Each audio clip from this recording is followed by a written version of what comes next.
प्रभु यीशु मसीह के महान और उत्तम नाम में आप सभी को आशीष मिले। आज का जो मेरा टॉपिक है वो है यीशु मसीह हमारी मध्यस्थता। Jesus Christ is our mediator.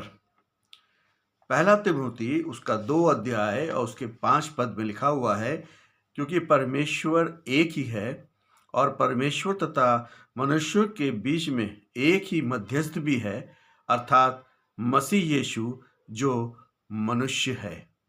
हमारे बीच में सिर्फ एक ही व्यक्ति है जो हमारी मध्यस्थता करता है, वो है प्रभु यीशु मसीह।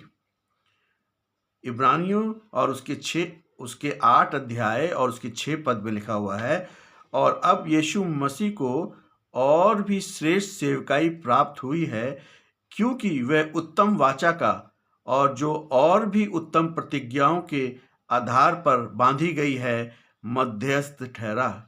हर तरीके से प्रभु यीशु मसीह आज हमारे बीच में है, और वो परमेश्वर और मनुष्य और हमारे बीच में जो है वो एक पुल का काम कर रहा है। He is working like a bridge, और पापों की क्षमा के लिए लगातार वो कार्य करता है, ताकि जो है लोग जो हैं अपने पापों का पश्चाताप करें। इब्रानियों 9 और उसके 15 पद में लिखा हुआ है, इसी कारण वो नई वाचा का मध्यस्थ है। सो इसका मतलब ये है कि एक ही मार्ग है और कोई दूसरा मार्ग नहीं है। मार्ग एक ही है और वो है हमारा प्रभु यीशु मसीह। पहली बात जो आज मैं आपके साथ करना चाहता हूं, क्या यीशु मसीह स्वर्ग में खाली बैठा है?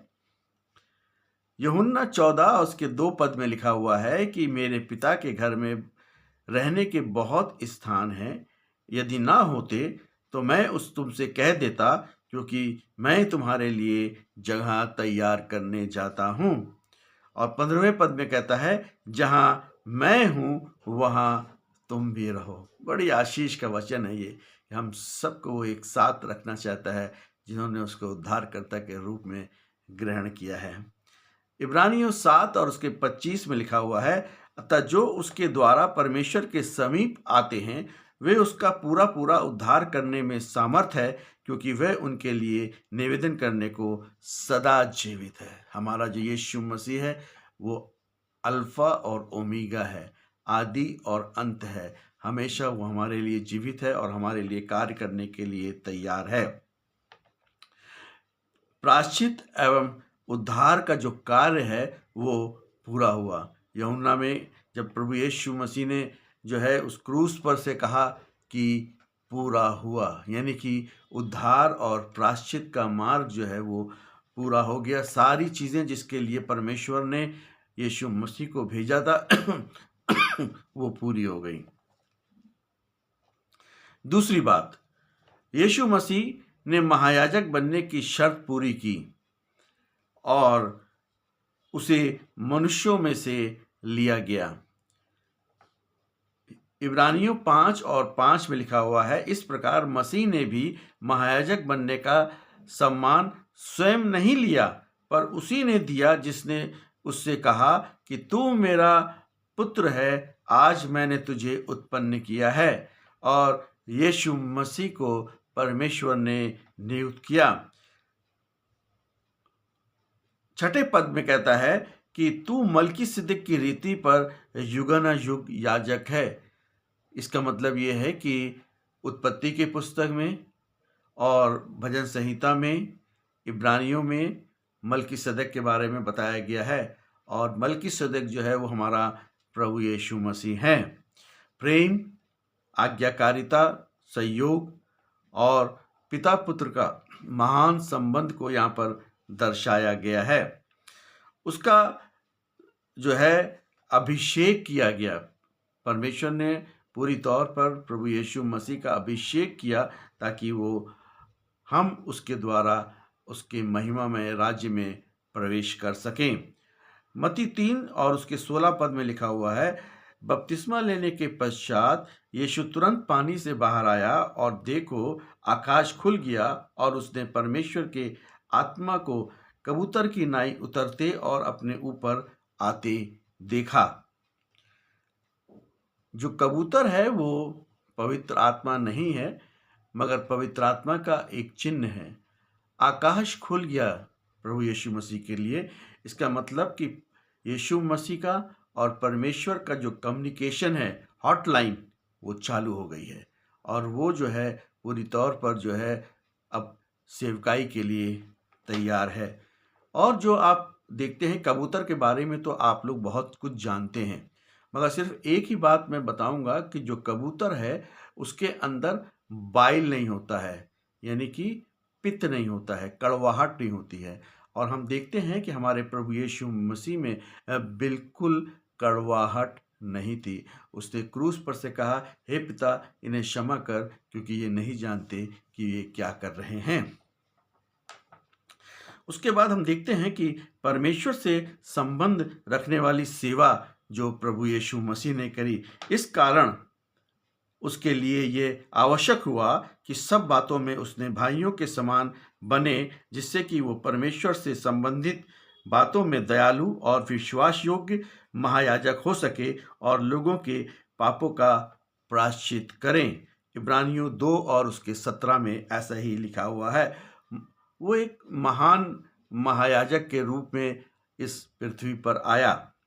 अब जो महायाजक हर साल मेमने का लहू लेकर के महापवित्र स्थान में जाने की अब कोई आवश्यकता नहीं है, वो सब खुल गया है। अब हमें जो है कहीं भी किसी से भी कहना नहीं पड़ेगा कि लो भाई ये मेमने का लहू ले जाओ और हमारे लिए प्रायश्चित करो। अब यीशु मसीह स्वयं हमारा प्रायश्चित है और महायाजक की भूमिका प्रभु यीशु मसीह आज भी बखूबी से निभा रहे हैं। तीसरी बात, यीशु मसीह को हारून के आदर्श पर महायाजक बनाया गया। इब्रानियों 5:4 में लिखा हुआ है कि यह सम्मान कोई अपने आप नहीं लेता, वरन परमेश्वर की ओर से बुलाए जाने पे उसे प्राप्त होता है, जैसा हारून भी बुलाया गया था। मगर दोनों परमेश्वर की उपस्थिति में जाते थे, दोनों लोगों को आशीष देने के लिए बाहर निकलते थे। पर हारून जो था वो मर गया, और क्योंकि वो मनुष्य था, परंतु यीशु मसीह परमेश्वर का पुत्र था और वो मध्यस्थता करने के लिए आज भी जीवित है। वो हमारे बदले में मरा। यूहन्ना 10 और उसके 11 पद में लिखा हुआ है कि मैं अच्छा चरवाहा हूँ, अच्छा चरवाहा भेड़ों के लिए अपना प्राण देता है। प्रभु यीशु मसीह ने मेरे और आपके लिए अपना प्राण दिया ताकि हम और आप जो है इस संसार में हम निष्कलंक ठहरें और लहू के द्वारा जो है हम पवित्र किए जाएं, लहू के द्वारा हमें छुटकारा मिल जाए, लहू के द्वारा हमें उद्धार मिल जाए। पांचवी बात जो है कि यीशु मसीह अब हमारे लिए परमेश्वर की उपस्थिति में प्रकट होता है। रोमियो 8 उसके 34 पद में लिखा हुआ है, कौन है जो दोष लगाए? मसीह जो मरा वरन जो जी भी उठा, जो परमेश्वर के दाहिनी ओर भी है और हमारे लिए वो विनती भी करता है।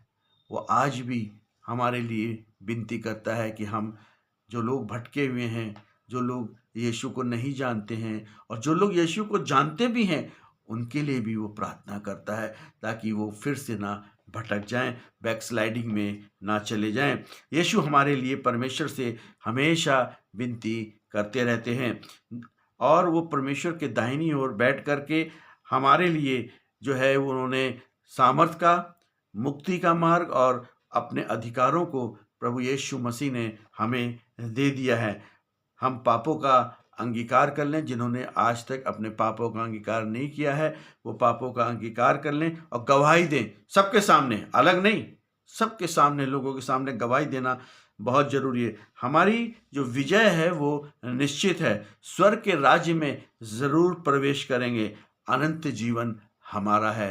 प्रभु यीशु मसीह इन वचनों के द्वारा आप सभी को बड़ी आशीष दे और प्रभु यीशु मसीह पर विश्वास करें, प्रभु यीशु अपने पापों की क्षमा मांगें और अपने पापों का पश्चाताप करें और प्रभु यीशु मसीह को उद्धारकर्ता के रूप में ग्रहण करें।